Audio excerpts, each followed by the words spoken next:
15 सितंबर। ध्यान से सुन लो, आज राजस्थान बंद का आह्वान किया गया था। जयपुर में इसका प्रभाव बिल्कुल नहीं है। क्यों किया गया था? ध्यान से सुनना, कुछ बातें हैं, इनसे रिलेटेड आपको काम भी करना है और जरूरी होगा तो मैं करवा भी दूंगा, और है तो मैं अभी भी करवा दूंगा, बाकी योजनाएं करेंगे अपन। तो हमें तो क्वेश्चन सही करना है, कुल मिला के बात यह है। तो अभी गायों के अंदर महामारी चल रही है, जैसे इंसानों के अंदर कोरोना की महामारी चली थी, पता है सभी को। और आज पूरे राजस्थान के गांव के लोगों ने आह्वान किया था कि हम सारे राजस्थान को बंद करेंगे। अब इन सच्चों को बंद करके हम राजस्थान सरकार को चैलेंज करेंगे और जल्दी से जल्दी इसकी वैक्सीन बनाई जाए। तो गाय क्या है, हम सबको बताया, गाय हमारे जीवन का अभिन्न हिस्सा है। गाय हमारे हिंदुस्तान की और हिंदू लोगों की पहचान है ना, है या नहीं है? तो गाय में आजकल एक महामारी चल रही है, लंपी स्किन डिजीज। ध्यान रखना इस बात का। लिखा दूं या याद हो जाएगा? हाँ, टॉपिक कर लोगे पूरा? विश्वास कर लूं या फिर नहीं करूं आप पे? पक्का कर लें?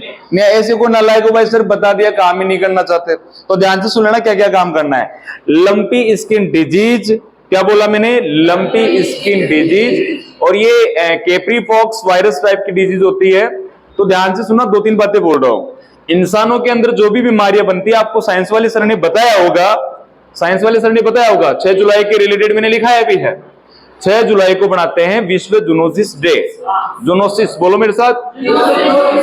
जूनोसिस का मतलब होता है बीमारियों का समूह है। क्या मतलब होता है? बीमारियों का समूह है। अब ध्यान से सुनना, इंसानों में जो बीमारियां आती है उनका जो अल्टरनेट है वो ऐसे पशुओं से है जो बेचारे एक झुंड में रहते हैं, एक जगह रहते हैं, और उनका जो कचड़ा है, कीचड़ है, उनका जो मलमूत्र है, उनसे जो वायरस बनते हैं वो वायरस ही इंसान को इंपैक्ट करते हैं। तो ऐसी बीमारियों को बोलते हैं जूनोसिस बीमारियां। क्या बोलते हैं? जूनोसिस बीमारियां। लेकिन आज तो इंपैक्ट करने वाले खुद ही बीमार हैं। अब इसमें सबसे बड़ा जो इश्यू चल रहा है, गायों की बीमारी चल रहा है, लंपी बीमारी। कौन सी बीमारी? लंपी बीमारी। ध्यान से सुन लीजिए क्या क्या पढ़ना है इसके अंदर। लंपी बीमारी के अंदर आपको ध्यान रखना, ये लंपी स्किन डिजीज है। इसको गांठेदार त्वचा रोग बोलते हैं। क्या बोलते हैं? गांठेदार त्वचा रोग। क्या बोलते हैं? सबसे पहले ये रोग 1929 के अंदर अफ्रीका में आया था। कब आया था? अफ्रीका में। कहां पे आया था? अफ्रीका में।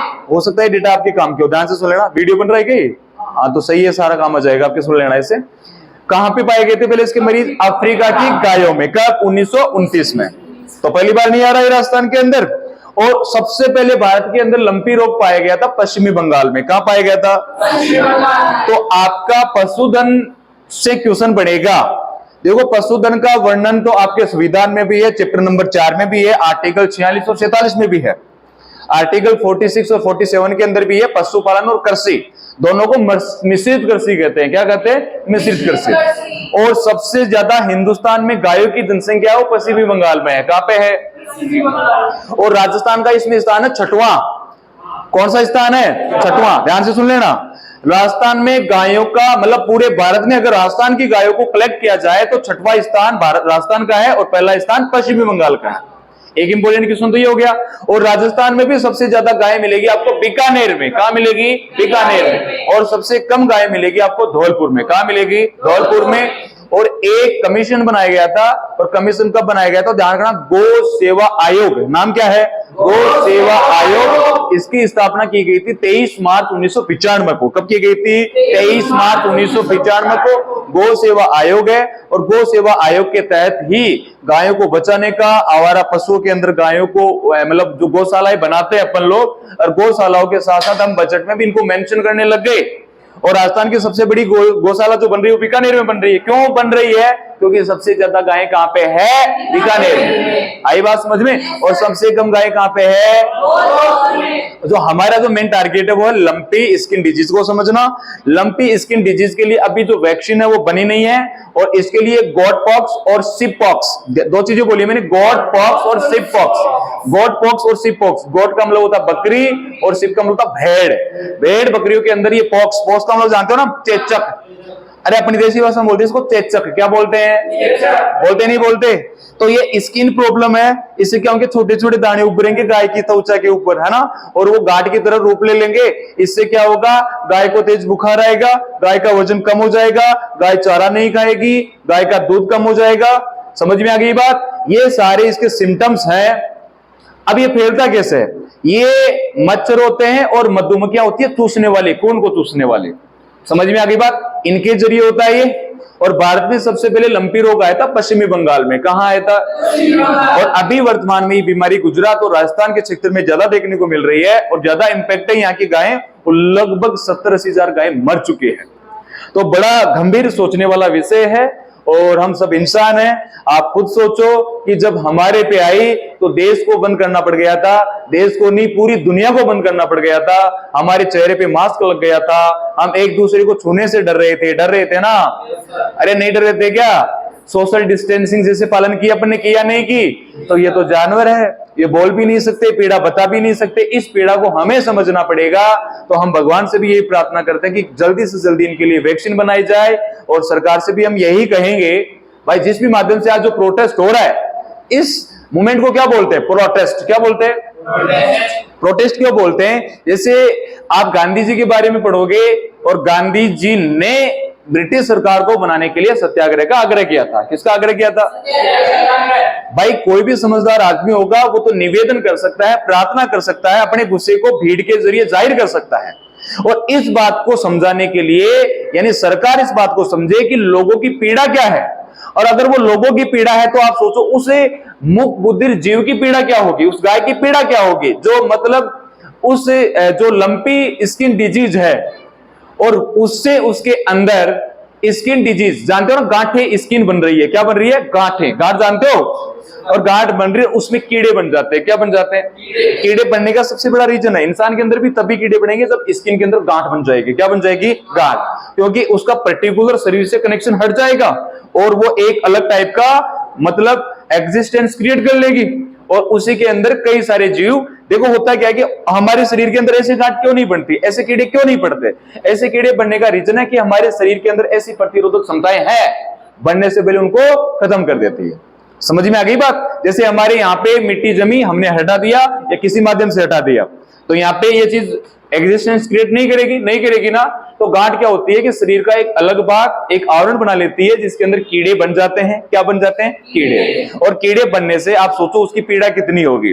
तो ये स्किन कैंसर का भी रूप होती है, कि स्किन टीबी का भी रोग होती है, स्किन सही का भी होती है, स्किन कुष्ठ भी होता है। बीमारियां सेम वही हैं। बुखार हमको भी आता है और बुखार जानवर को भी आता है।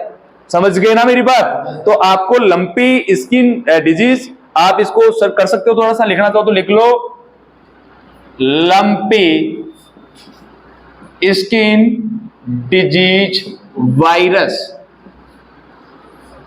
पहली बार लिखा देता हूं, एग्जाम में आ जाए तो कर देना। पहली बार दक्षिणी अफ्रीका में 1929 में आया। हाँ 1929 ही बोला है ना? वो तो मैं सुन रहा, जो बोलता हूं वो तुम्हारे दिमाग में क्यों नहीं जाता? भारत में लंपी डिजीज पहली बार पश्चिम, लंपी डिजीज जो है वो अफ्रीका से है ना? नहीं बता दूंगा मैं भी। पश्चिमी बंगाल में पाया गया था। हाँ जो भी, भारत में लंपी डिजीज पहली बार पश्चिम बंगाल में पाया गया था। कहां पाया गया था? पश्चिमी बंगाल में। ध्यान से सुनना आगे देखो, इसमें मैं आपको समझाऊंगा। इसमें देखो इसमें एक वर्ड बोला मैंने, केप्री पॉक्स वायरस। क्या बोला मैंने? Capri, CAPRI, capri pox virus, capri pox virus. और ये केप्री पॉक्स वायरस ही तो इनको इंपेक्ट कर रहा है, और ये केप्री पॉक्स वायरस है, इसी को लंपी वायरस बोलते हैं। क्या बोलते हैं? Lumpy virus. आया कुछ समझ में? ये संक्रामक बीमारी है। संक्रामक जानते हो? एक पशु को हो गई, दूसरा पशु उसके संपर्क में आ गया, संपर्क में आने वाली बीमारी को ही ट्रांजिशनल या संक्रामक बीमारी बोलते हैं। ट्रांजिशनल, एक वर्ड बोला मैंने, ट्रांजिशनल, संक्रमणकालीन। क्या बोलते हैं इसको? समझ में आ गई बात? ट्रांजिशनल डिजीज है ये, संक्रमण बीमारी है। एक पशु को हो गई, दूसरा पशु उसके संपर्क में आ जाएगा, वो भी इंपैक्ट हो जाएगा। तो इस दूसरे पशु के संपर्क में तीसरा आ जाएगा, वो भी इंपैक्ट हो जाएगा। इसको बोलते हैं महामारी। पैंडेमिक। क्या बोलते हैं इसको? और इसको बोलते हैं डिजीज क्राइसिस। क्या बोलते हैं इसको? Disease crisis.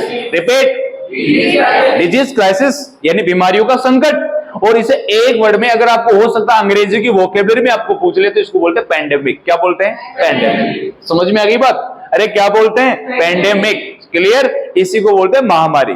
महामारी के पीछे एक ध्यान से सुनना, महामारी कब घोषित की जाती है? ये बड़ी सोचने वाली बात है।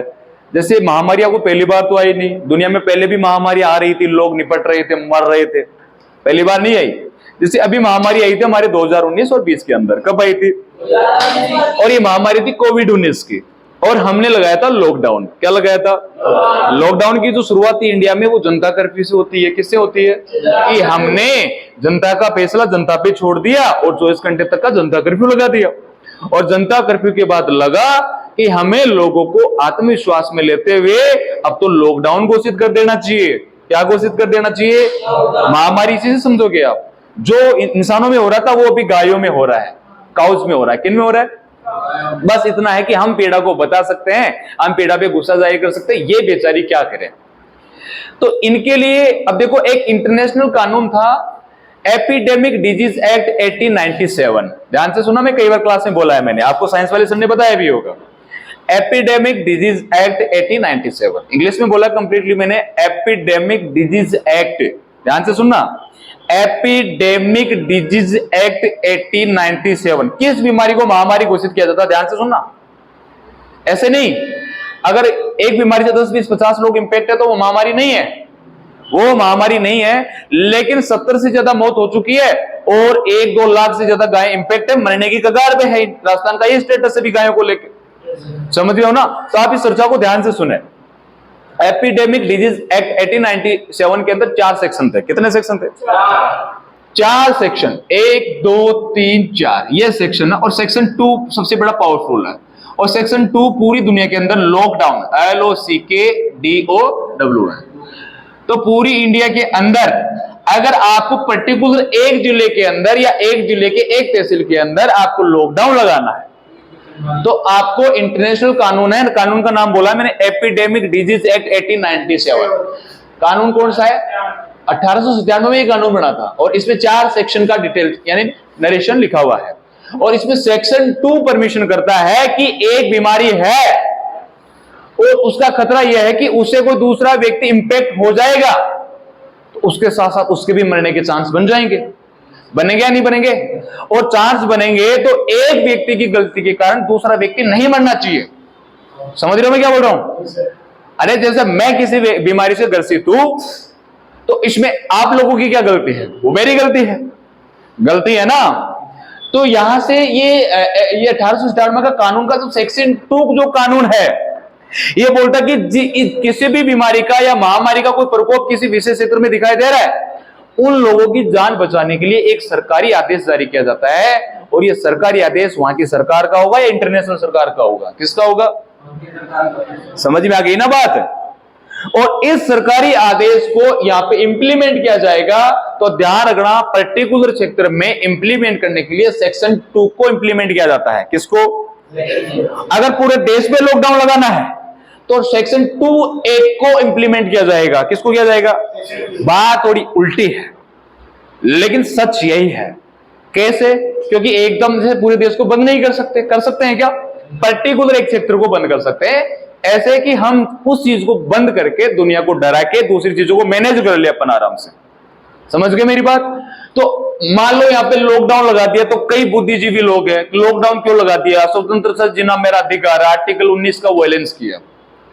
भाई आर्टिकल 19 के तहत आप ऑब्जेक्शन कर सकते हो कि हमें घरों में बंद नहीं कर सकते। आप नहीं कर सकते ना, हमें पैसे कमाने से आप रोक नहीं सकते, हमें लोगों से मिलने से आप रोक नहीं सकते। लॉकडाउन लगाने का मतलब है संविधान का आर्टिकल 19 का सबसे पहले वायलेंस करना। कौन से आर्टिकल का? समझ में आ गई बात? अब वायलेंस कब होगा? जब आपके मिलने से किसी को नुकसान नहीं होगा।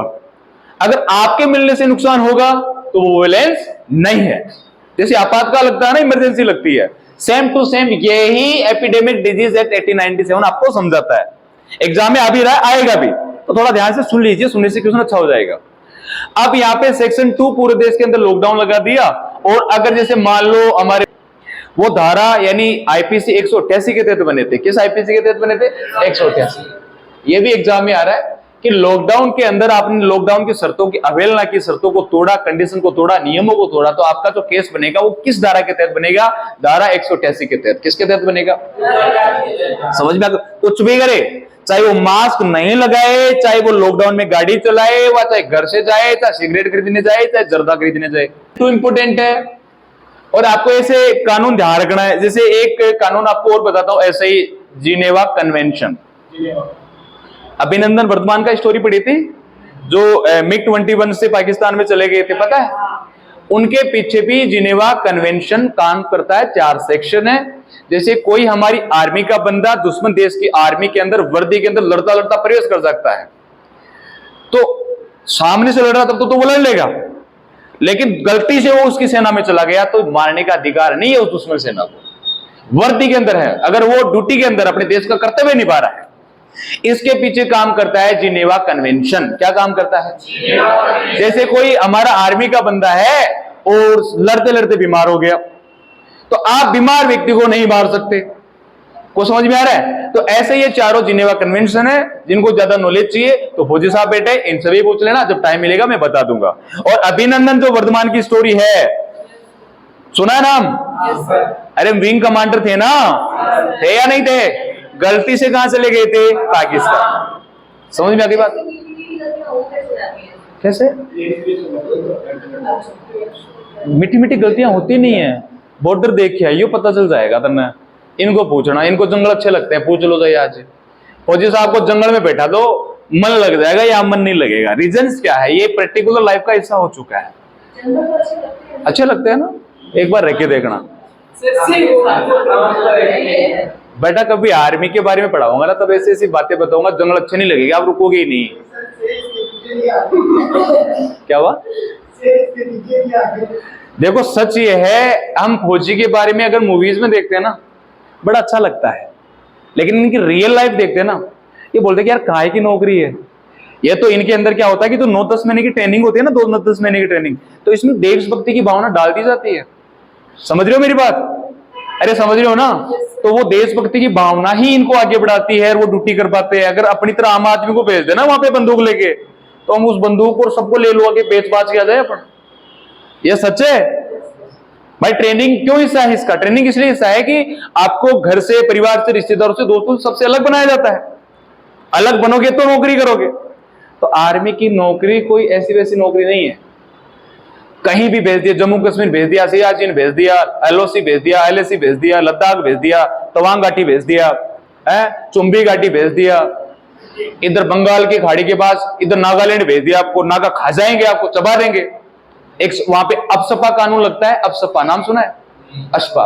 बीएसएफ वाले बिना परमिशन के अंदर घुस सकते हैं। नागा बोलते भी कई बार खुद के लिए कि नागा लोगों को इंसानों का मांस बड़ा पसंद है, पहाड़ी क्षेत्रों में रहना पसंद करते हैं ये लोग। इंसान का दुश्मन है। हमको यही सिखाया गया कि जम्मू कश्मीर के लोग खराब है, डेंजर है, लेकिन सच ये है कि सबसे डेंजर इंडिया में है वो नागा है। धारा 300 के अंदर पढ़ोगे तब पता चलेगा। समझ में आई ना बात? तो भारत में ऐसी ऐसी बातें हैं, तो आप इतना इजी मत समझो। हम बात कर रहे थे यहाँ पे तो कुछ नहीं होती क्या? बिल्कुल नहीं होती। हमारे दक्षिण राजस्थान में एजुकेशन कहाँ है?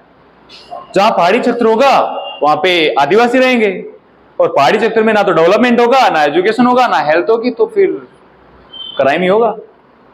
होगा ना?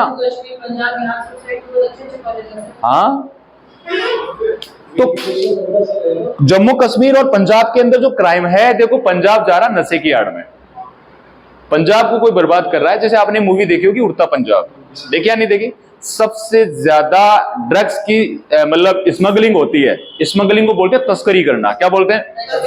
सबसे ज्यादा पंजाब। और जम्मू कश्मीर की बात आई, देखो जम्मू कश्मीर ऑपरेशन चल रहा है, वो जीरो टॉलरेंस चल रहा है। क्या चल रहा है? ध्यान से सुनना, काम का क्वेश्चन है। जीरो टॉलरेंस मतलब ये मान लो कि कुछ भी संदिग्ध एक्टिविटी लगी, भाई बिना डर के कुछ भी पॉसिबल नहीं है। डर होगा तो कंट्रोल में होंगे, क्योंकि इनको क्या ट्रेंड किया जाता है? ये जो लश्कर है, तैयबा है, ये इनके जो मतलब टेररिस्ट ग्रुप है, इनके जो लॉन्च पैड बने हुए हैं जहां पे इनको ट्रेनिंग दी जाती है, तो इनको सिखाया गया जाता है कि तुम जितने काफिरों को मारोगे उतनी जन्नत मिलेगी आपको। समझ में आ गई बात? आपको खुदा मिलेगा, जन्नत मिलेगी। आप तो बड़े भाग्यशाली हो, जितने काफिरों को मार के जाओगे आप तो उतने शानदार काम करके जा रहे हो। अब इससे क्या हो, वो अपने परिवार की परवाह नहीं करेगा, बिल्कुल नहीं करेगा। वो परवाह करेगा ही नहीं, वो तो मरने और मारने के लिए आ रहा है, वो तो जिंदा बारूद है। तो वो क्या करेगा, उनको अपने ही आर्मी वाले वर्दी दे देंगे, उनको कई सारे बम बारूद दे देंगे, आरडीएक्स बोलते हैं जिसको अपन डायनामाइट बोलते हैं। क्या बोलते हैं? डायनामाइट। तो आरडीएक्स इसी का एक वेराइटी है। और सबसे ज्यादा अगर जम्मू कश्मीर में तस्करी या स्मगलिंग होती है वो आरडीएक्स की होती है। किसकी होती है? जैसे आप पुलवामा पढ़ लो, पूरा पुलवामा क्या है? आरडीएक्स की सप्लाई है, चल रही इंडिया के अंदर। भारत का किसान और भारत का जवान इसी लॉबी में डूबा हुआ है कि हम तो सच्चे हिंदुस्तानी हैं। समझ में आ गई बात? आज इजराइल की ओर कोई आंख क्यों नहीं उठाता? आज इजराइल की जो जनसंख्या है 84 लाख, कितनी है? जिनमें 56-57 लाख तो पूरी आर्मी वाले हैं, है ना। उसकी जो टेक्नोलॉजी है वो इस प्रकार की, अगर कहीं से बम, परमाणु बम या मिसाइल आ रही है, वहीं के वहीं नेस्तु नाबूद कर सकती है। अब तो इंडिया के पास भी हो रहा है, ऐसी बात नहीं है, लेकिन इजराइल के पास इतने दुश्मन। आप जब इजराइल की स्टोरी पढ़ोगे तो आप रोने लग जाओगे। यहूदी थे, कोई देश नहीं था। यहूदियों ने जो स्ट्रगल किया 100 साल का, वो यहूदी ही जानते हैं। समझ में आ गई बात? तो इंडिया तो बहुत बड़ा है, जनसंख्या में दूसरे नंबर पे है। रीजंस क्या है? यहाँ पे राजनेता ठीक नहीं है, राजनेता ठीक नहीं है। आर्मी को भी वोट बैंक की राजनीति में इंक्लूड कर दिया गया है। किया या नहीं किया है? आप देख रहे हो सर्जिकल स्ट्राइक, एयर स्ट्राइक, ठीक है आजकल पाकिस्तान अच्छे से नंबर में आ रहा है, लेकिन इसको ये ऑपरेशन बताए नहीं जाते। ये ऑपरेशन बताए नहीं जाते। ऑपरेशन बताने का मतलब है आप अपनी आर्मी की खूबियों के बारे में प्रदर्शन कर रहे हो, जो गलत है। समझ गए ना मेरी बात? तो आर्मी इससे पहले अलग थी, लेकिन आजकल आर्मी को भी राजनीति में घसीट लिया। ये 4 साल का। अब इसमें आर्मी वालों को समझ नहीं आता, इसमें राजनीतिक हस्तक्षेप है। क्या है इसके अंदर? भाई आर्मी का काम तो देश की सेवा करना है, बेचारी करेगी करेगी, चाहे उनको मरना पड़े चाहे जीना पड़े। अब इसके अंदर राजनीति हो गई, आरडीएक्स सप्लाई करवा दिया। अरे अगर सरकार चाहे तो इन गुंडों की, आतंकवादी की इतनी मत है क्या एंट्री कर दे देश में? कर सकती है क्या?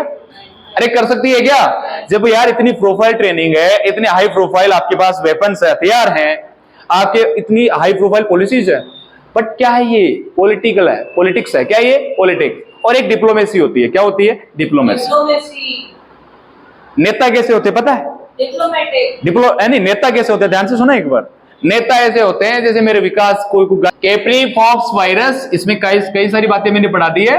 लॉकडाउन तो लंपी स्किन डिजीज वायरस है, पहली बार दक्षिण अफ्रीका में, और भारत में लंपी डिजीज पहली बार पश्चिम बंगाल में पाया गया था, और अभी यहाँ पे चल रहा है। आगे लिखो इसमें। समझ गया आपकी बात। अब क्या लिख रहे थे पहले वो लिखो। आप लिखो, भारत में गायों की जनसंख्या में पहला स्थान पश्चिमी बंगाल रखता है। कुछ लाइनें लिख लो जो आपके काम के एग्जाम में पूछ जाएगी। भारत में गायों की जनसंख्या में पहला स्थान पश्चिमी बंगाल रखता है। गायों में जनसंख्या में पहला स्थान पश्चिमी बंगाल रखता है। राजस्थान का स्थान 6वां है। राजस्थान का स्थान 6वां है। जल्दी जल्दी लिख लो, काम की बातें हैं ये। आप है ना इससे टीवी में मनी होती है, आज की समाचार कुछ इस प्रकार है। अच्छा, पश्चिमी बंगाल में गाय इतने नंबर पे आती है और राजस्थान में फिर लिखोगे कैसे? ऐसे बोलूंगा तो मैं नहीं, आपने बोला तो वैसे ही फील आएगा। नहीं बोल सकता हूं मैं, कोई बड़ा काम नहीं है ये। क्या बात लिख रहे थे? 6वां स्थान है। आगे लिखो, राजस्थान में सबसे ज्यादा गाय बीकानेर में पाई जाती है। राजस्थान में सबसे ज्यादा गाय बीकानेर में पाई जाती है, सबसे कम धौलपुर में। दोनों बातें इंपोर्टेंट कर लेना। सबसे ज्यादा गाय बीकानेर में पाई जाती है। बीकानेर बड़ा इंपोर्टेंट है। बीकानेर का कृषि पशुधन विद्यालय बड़ा इंपोर्टेंट है। नर्सरी करने जाते हैं ना बच्चे, वो नर्सरी क्या, अरे पढ़ाई नहीं करते ना वेटरनरी की, आईएलएस से जो बने हैं अभी, वो ज्यादा कहां बनेंगे? बीकानेर में। उनके जो एक्सपेरिमेंट होंगे वहां की प्रयोगशालाओं में तो होंगे। यहाँ से कई सारे क्वेश्चन आएंगे, जैसे आपके प्रजनन केंद्र के क्वेश्चन बनते हैं। ध्यान से सुनना, मैं एक बार इसको 2-3 बातें लिखा के फिर आपको थोड़ा अच्छी चीजें समझाता हूं जो एग्जाम में आएगी। बात क्या लिखी आपने? सबसे कम गायें धौलपुर में पाई जाती है। कहां पाई जाती है? धौलपुर में। ये बात क्लियर हो गई? पशु गणना कितने साल से होती है? 5 साल से। पेड़ पौधों की गणना कितने साल से होती है? 2 साल से। और इंसानों की जनगणना कितने साल से? 10 साल से। लेकिन हुई नहीं 2021 के अंदर, मामला गड़बड़ है। तो हमें पीएम मोदी को फोन लगाना चाहिए ना? ओके, अब काम की बात सुनो, लिखो गौ सेवा आयोग की स्थापना। ये ध्यान रखना, ये पूछ लेगा आपको, गौ सेवा आयोग की स्थापना ध्यान रखना 23 मार्च को वैसे शहीद दिवस मनाते हैं। 23 मार्च 1995 को की गई। अरे कब की गई? 23 मार्च को कौन सा डे बनाते हैं? शहीद दिवस। पता है भगत सिंह, राजगुरु, सुखदेव को फांसी दी गई थी, पता है ना? वही शहीद है। शहीद दिवस 2 बार बनाया जाता है। एक तो बनाया जाता है 30 जनवरी को। कब बनाया जाता है? शहीद को इंग्लिश में बोलते हैं मार्टियर। बोलो मेरे साथ, मार्टियर। बोलो मेरे साथ एक बार, मार्टियर। बोलो मेरे साथ, मार्टियर। क्लियर? मार्टियर दिवस 2 बार बनाया जाता है साल में, 30 जनवरी और 23 मार्च को। समझ में आ गई बात? 24 मार्च को क्या बनाते हैं? शहीद दिवस या तपेदिक दिवस बनाते हैं। तो साइंस का क्वेश्चन है। किसका क्वेश्चन है? साइंस का। आगे लिखो, इसमें एक बार कुछ चीजें लिखना, मैं आपको ओवरव्यू कर देता हूं, बाकी आप करोगे घर से। हमारे राजस्थान में गायों की नस्लें बड़ी इंपॉर्टेंट है। जैसे आपने नाम सुना होगा राठी गाय। कौन सी गाय? जैसे आपने नाम सुना होगा थार पारकर या मालानी, इसी को बोलते हैं, या थारी। थारी कौन सी? अरे वो थारी नहीं, थारी गांव का नाम है, सॉरी गाय का नाम है। किसका नाम है? मैंने बोला राठी, थार पारकर, मालानी। एक गाय होती है कांकरेज। कांग्रेस नहीं, कांग्रेस कर रहे हैं नालायक। कांकरेज क्या बोलते हैं इसको? कांकरेज। ऐसे एक गांव में गाय है, गांव का नाम आ रहा मुझे भी, सांचोरी। एक जो गांव है, क्या नाम आ रहा है? गाय नहीं आ रहा मुझे, गांव आ रहा है। आगे लिखो, देखो गिर, रेंडा, अजमेरा। ये जो गाय है कहां की है? ये आपको पता है, ये डूंगरपुर, बांसवाड़ा, उदयपुर की गायें हैं जो सौराष्ट्र गुजरात से निकली हुई है। नागौरी, ध्यान से सुन लेना, नागौरी। ऐसे मेवाती, बोलो मेरे साथ, मेवाती या काठी। कौन सी गाय है? मेवाती या काठी। और ऐसे है मालवी। बोलो मेरे साथ, मालवी को और क्या बोलते हैं? मालवी। क्या बोला मैंने? मालवी। और ऐसे लिखोगे आप, और कौन सी गाय? हरियाणवी।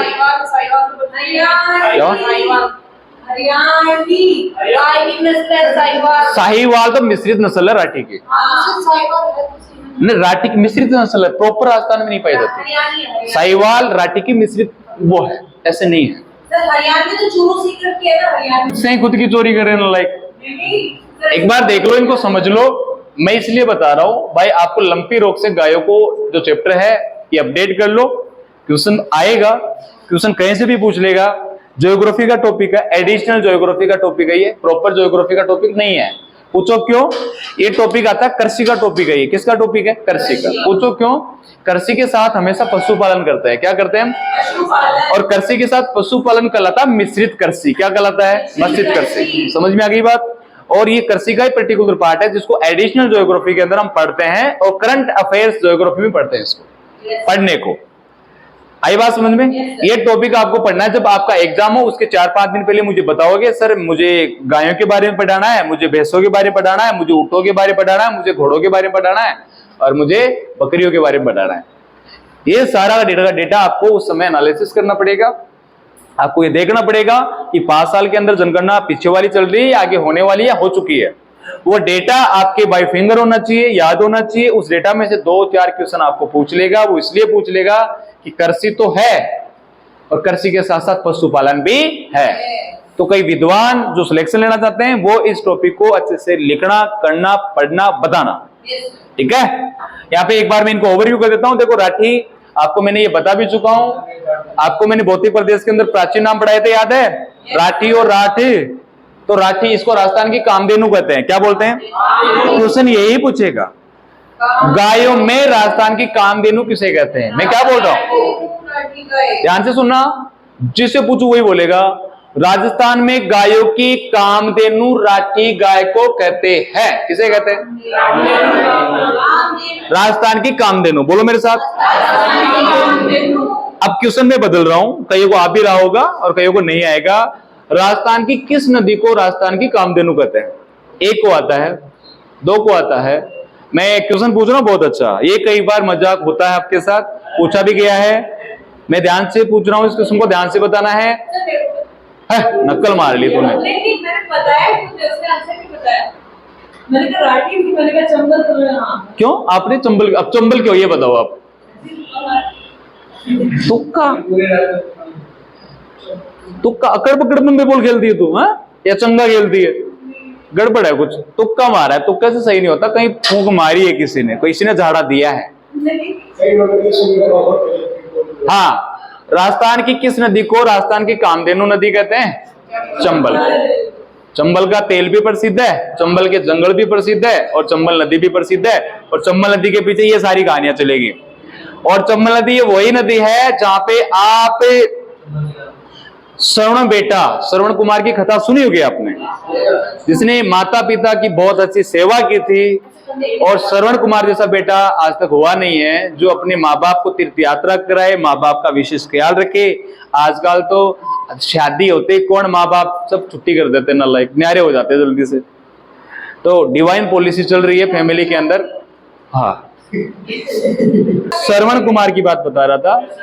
तो श्रवण कुमार एक बार उनके मम्मी पापा को प्यास लगती है और वो उनके लिए पानी लेने जाते हैं। उस समय राजा दशरथ आए थे और वो शब्द वेदी बाण चलाने में बड़े एक्सपर्ट थे। शब्द वेदी बाण के अंदर क्या होता है? आंखें बांध लेना और फिर आवाज आ रही है उसकी तरफ धनुष से छोड़ देना। और ये घड़ा लेके जाता है तो पानी पड़ते तो धप धप की आवाज आती है ना। तो राजा दशरथ को ख्याल आया कोई जानवर होगा, पानी पी रहा होगा, क्यों ना हम शब्द वेदी बाण को चला देते हैं। और यहाँ पे राजा दशरथ ने शब्द वेदी बाण चला दिया। ध्यान से सुनना, आगे इससे कई सारी बातें समझ में आएगी। शब्द वेदी बाण चला दिया। वो तो कोई जानवर नहीं था, वो तो इंसान था और उसका भांजा ही था वो। तो वो शब्द वेदी बाण लग गया तो वो चिल्लाएगा, अरे दर्द होगा तो हम भी चिल्लाते हैं। चिल्लाया तो उसको लगा यार ये तो जानवर नहीं है, ये तो इंसानों की तरह चिल्ला रहा है, ऐसी कौन सी बात है। जाके देखा तो उसका भांजा था, श्रवण कुमार था। फिर उनके बीच वार्तालाप होता कि मामा तुमने क्या किया? मैं मम्मी पापा को लेके आया हूं, तुम मुझे मार दिया, उनके लालन पालन देखभाल कौन करेगा? मैं ही तो उनका आका तारा हूं, मैं ही तो उम्मीद हूं, मैं ही किरण हूं, मैं ही सारा हूं सब कुछ, और आपने मुझे ही मार दिया। चीजें सिस्टमेटिक करके ये अंधे जो माँ बाप थे श्रवण कुमार के, उनके पास चले जाते हैं और फिर बाद में ये सारी स्टोरी बता दी जाती है। और फिर अंधे जो दोनों माँ बाप थे श्रवण कुमार के, ये सारी स्टोरी चंबल नदी की, इसलिए बता रहा हूं मैं ये। और ये क्यों बता रहा हूं, इसका मजा अब आएगा आपको, क्योंकि कोई भी नदी होती है ना, वो हमें द्वापर त्रेतायुग की बातों से अच्छी याद होती है। समझ में आ गई ना बात? ये जरूरी है आपको सीखना कि चंबल का क्या महत्व था और आज क्या महत्व है। तो फिर अब यार जिसके बेटे को मार दिया उनको तो बुरा तो लगेगा, तो उन्होंने एक श्राप दिया था। क्या दिया था? श्राप। और श्राप दिया कि जैसे आज हम पुत्र वियोग के अंदर मर रहे हैं, तेरे साथ भी यही होगा कि तू मरेगा तो सही लेकिन तेरे पुत्र पास से नहीं होंगे। और ये था विधि का विधान, और ये विधि का विधान हम रामचरितमानस पे पढ़ते हैं। और विधि का विधान ऐसा हो गया कि भगवान राम के 3 माताएं थी, और 3 माताओं में से एक माता बड़ी होशियार थी जिसने अपने बेटे के लिए राज सिंहासन मांगा, और राज सिंहासन मांगा तो राम को वनवास मिल गया। और ऐसी हालात बन गए, ऐसी सिचुएशंस बन गई कि जब दशरथ को मृत्यु आई तब कोई बेटा उनके पास से नहीं था। राजा दशरथ बुरा राजा नहीं था, राजा अच्छा था, लेकिन विधि का विधान है। हमें से ये सीख मिलती है कि जीवन में अगर दुख आए तो ये हिस्सा है, विधि का विधान मान के चलो, कुछ भी मान के चलो, डरना नहीं है। आप फिर भी अपने मर्यादाओं को या अपनी शर्तों को या अपने संस्कारों को आप लेके रखोगे तो आप हारोगे नहीं, हारते हारते जीत ही जाओगे। तो ये है राजस्थान की कामधेनु चंबल नदी की स्टोरी। चंबल नदी वही है जहाँ पे ये श्रवण कुमार की कथा हम सुनते हैं। किसकी कथा सुनते हैं? श्रवण कुमार। बता दोगे ना सब? अब समझ में आ जाएगी आपकी पूरी की पूरी। अब थोड़ा सा इनके बारे में ओवर कर देता हूँ। देखो, राजस्थान की राठी गाय सबसे अच्छी गाय है, सबसे मजबूत गाय है। समझ में आ गई बात? इससे राजस्थान की कामधेनु कहते हैं। ध्यान रखना, ये बात बड़ी इंपॉर्टेंट है। कौन सी गाय? इसका प्रजनन जो केंद्र है आपको नौहर हनुमानगढ़ में मिलेगा। कहाँ मिलेगा? नौहर हनुमानगढ़ में। ये हम एडिशनल ज्योग्राफी में पढ़ेंगे। तो आपको राठी के बारे में पढ़ना, थार पारकर, इसकी जो उत्पत्ति, जो इसका जन्म या इसकी मतलब जानकारी जो मिलती है, सिंधु नदी। कौन सी नदी? सिंधु नदी। तो सिंधु क्षेत्र आपको मैंने राजस्थान पढ़ाया था, राजस्थान के ऊपर पंजाब प्रांत, नीचे सिंध प्रांत पढ़ाया था, और सिंध प्रांत है पाकिस्तान का हिस्सा। और पाकिस्तान का हिस्सा क्यों है? क्योंकि वहां से सिंधु नदी निकलती है और अरब सागर में गिरती है। कहां गिरती है? अरब सागर में। पता सभी को? आपने एक जगह का नाम सुना होगा, सरक्रिक। किस किसने सुना है? सरक्रिक। ध्यान से सुन लीजिए, सरक्रिक काफी विविधताओं में रहता है, जम्मू कश्मीर की तरह। सरक्रिक बोल रहा हूं मैं, सरक्रिक बोलो मेरे साथ। ये इंडिया बोले तो पाकिस्तान और गुजरात की बॉर्डर का नाम है, बॉर्डर की जगह का नाम है सरक्रिक। कच्छ और सिंध की बॉर्डर का नाम है। किसका नाम है? समझ में आ गई बात? उसी सरक्रिक के पास सिंधु क्षेत्र है। वहां पे, यहाँ पे जो गाय है थार पारकर गाय, वहां पे भी इसकी जानकारी मिलती है। और बाड़मेर का मालानी जो पर्वत है, मालानी किससे बना हुआ है? अरे मालानी किससे बना हुआ है? मल्लीनाथ राठौड़ के नाम से। किसके नाम से पड़ा हुआ है? समझ में आ गई बात? मल्लीनाथ राठौड़ राजवंश के राजा थे। मल्लीनाथ जी देवता बने। और राजस्थान के अंदर एक क्वेश्चन पूछा जाता है, ध्यान से सुनना, मैं हर चीज को क्वेश्चन पे ले जाके छोड़ रहा हूं। मल्लीनाथ और इनकी पत्नी थी रूपा देवी। कौन थी? समझ में आ गई बात? मल्लीनाथ और रूपा देवी। आपको क्वेश्चन ये पूछेगा कि राजस्थान के वो स्त्री पुरुष कौन है जो पति पत्नी भी है, राजा रानी भी है, और लोक देवता लोक देवी भी है। ध्यान से सुनना, क्वेश्चन अलग बन गया ना पूरा का पूरा। मैं तो इसी सबक से समझा रहा हूं आपको। भाई मालानी पर्वत का नाम मल्लीनाथ राठौड़ के नाम पे पड़ा। अरे किसके नाम पे पड़ा? और मल्लीनाथ तो लोक देवता है ना, जिनको देवता के रूप में लोग मानते हैं। और इनकी पत्नी थी रूपा देवी। कौन थी? वो भी लोक देवी थी। आपको ये पूछेगा कि वो स्त्री पुरुष कौन है जो पति पत्नी है, राजा रानी है, लोक देवता लोक देवी है, तो बात में दम है। पूछा भी गया कई बार। तो वो है मल्लीनाथ और रूपा देवी। अब यहां से एक और क्वेश्चन बनेगा। मल्लीनाथ का एक लड़का था, और लड़का ने एक मुस्लिम शासक था गुजरात का, और उसकी लड़की थी गिंदोली। कौन थी? गिंदोली। तो गिंदोली की प्रेम कथा पढ़ेंगे यहाँ पे। गिंदोली को मल्लीनाथ के छोरे से प्यार हो जाता है, और उसी को गणगौर के टाइम उसको उठा के लाता है। और बाड़मेर के क्षेत्र में गणगौर के टाइम एक गाना चलता है, गिंदोली ये गिंदोली, उसका स्वागत करते हैं। वो गिंदोली भी मल्लीनाथ, जो आप मालानी पर्वत पढ़ रहे हो, उसी से सारी स्टोरी समझ में आएगी। बड़ी शानदार स्टोरी है। हम इसको क्लासेस करते हैं, हम पढ़ेंगे। समझ में आ गई बेटा? हर लाइनिंग क्वेश्चन बोल रहा हूं। अगर आपने ध्यान से सुन भी लिया तो क्वेश्चन तो सही होगा। भाई गिंदोली, लोक देवता कौन है, लोक देवी कौन है? तो यहाँ पे मालानी क्षेत्र की जो गायें हैं, इनको मालानी गायें बोलते हैं। क्या बोलते हैं? तो थार पारकर कोई मालानी बोलते हैं। और थारी, क्या बोल रहा हूं मैं? थारी शब्द बना हुआ थार से। ये जो थार है ना, तो ये गाय के लिए थारी शब्द आ गया। कौन सा आ गया?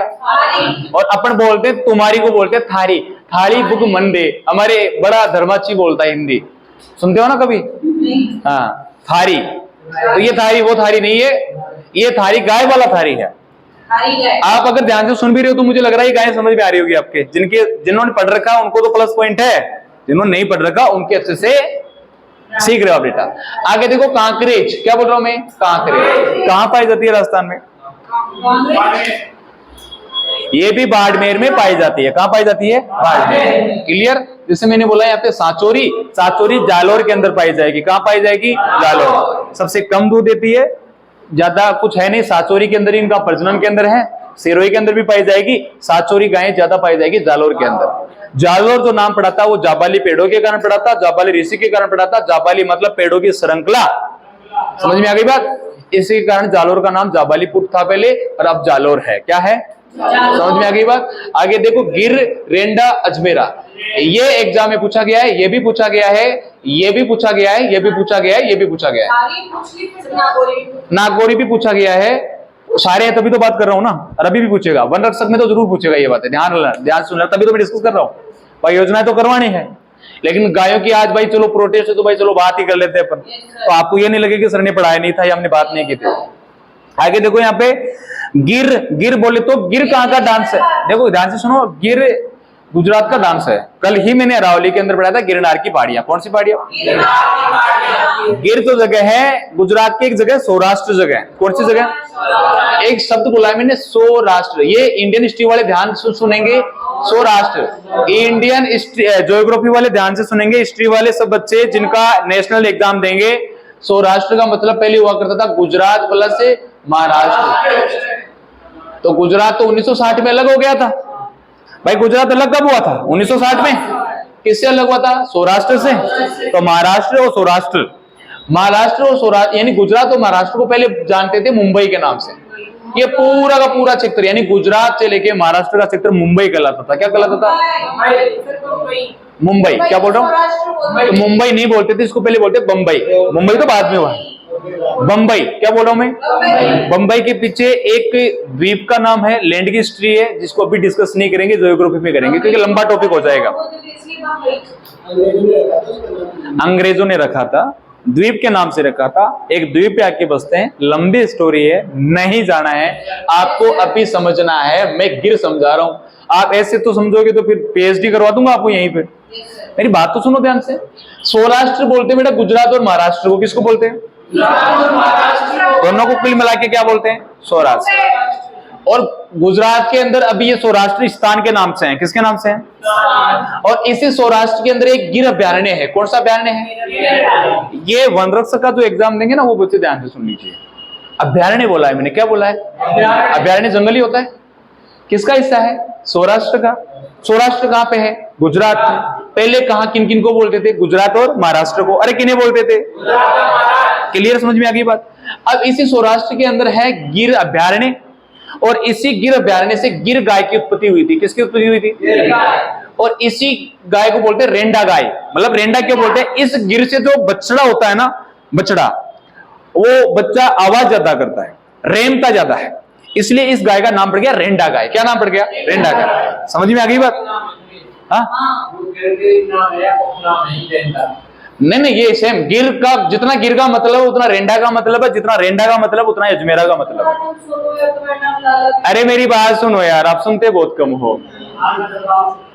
आप समझदार गधे हो, कभी कभी समझदार रहते ही नहीं हो।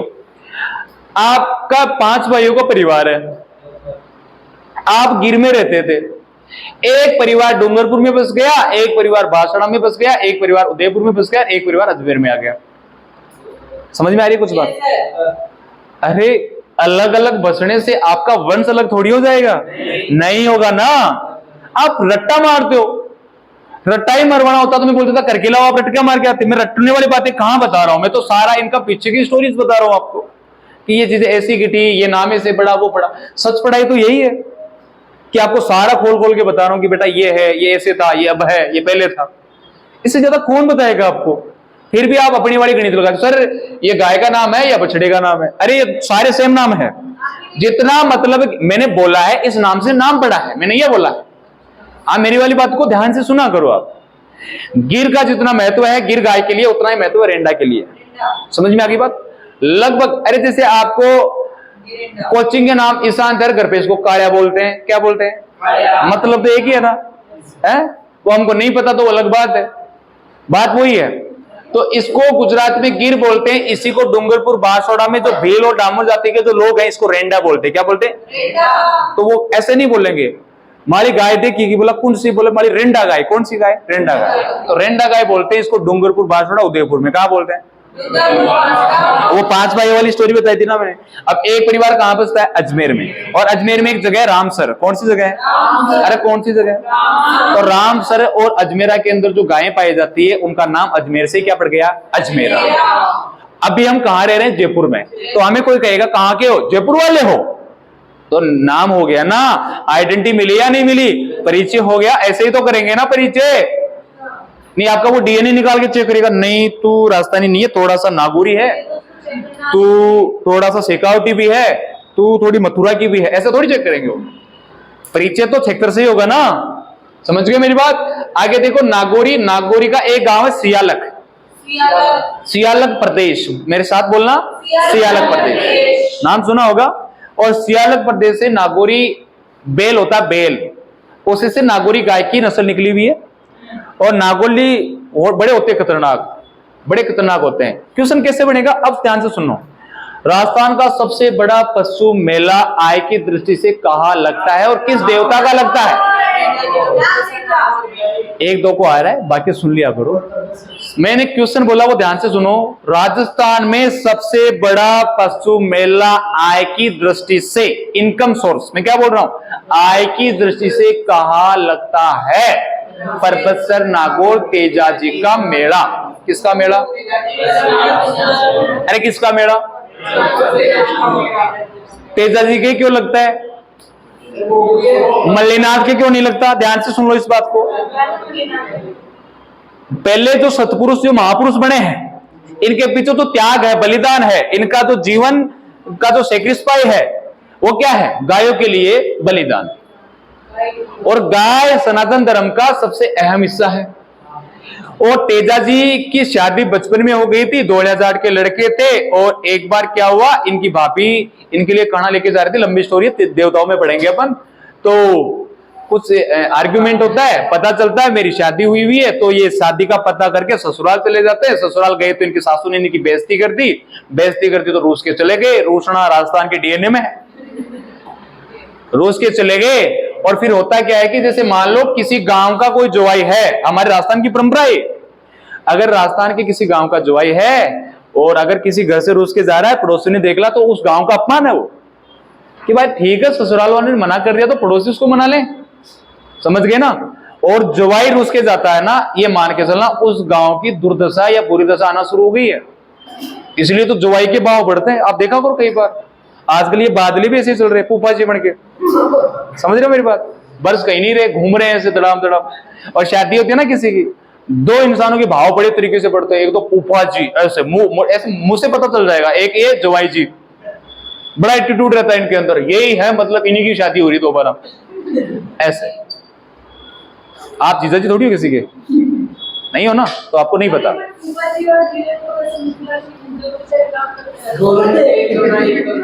अरे काम नहीं करते रहते, वो बिना मतलब का ज्ञान देते रहते हैं। ये मिर्ची ठीक नहीं है, ये लहसुन भी ज्यादा डाल दिया आपने, है ना? हाँ हाँ, वो आपको नहीं पता, फिर आपको थोड़ा सा ही कल्चर पता है, पूरा कल्चर नहीं पता इंडिया का। अब मैं बात बता रहा हूँ यहाँ पे तेजाजी की। तो तेजाजी को रोकने का काम किया था लाछा गुजरी ने। किसने किया था? आई बात समझे? लाछा गुजरी ने। अज्जी पावना क्यों जा रहे जो थे, यहीं रुको, जाना नहीं है, काल ताकि प्रेम मिलना ताकि साथ पहुंचावा में। कई प्रोमिस वादे कर लिए, मना लिया बेचारे को। और लुगाई और ब्याह बेनी तो न तो 8 को मना करे न 60 को मना करे, करता है क्या कभी? अब लुगाई भेजने का वादा कर दिया तो तेजाजी को रुकना ही था, रुक गए बेचारे। अब घटना होनी थी, वचनबद्ध इंसान था। लाछा गुजरी की गायों को रात को मेर मीणाओं ने चोर लिया। कौन से मीणा? मेर मीणा मिलेंगे अजमेर के आसपास वाले, चोरी करने के लिए बड़े प्रसिद्ध, तो कुख्कार आदमी है।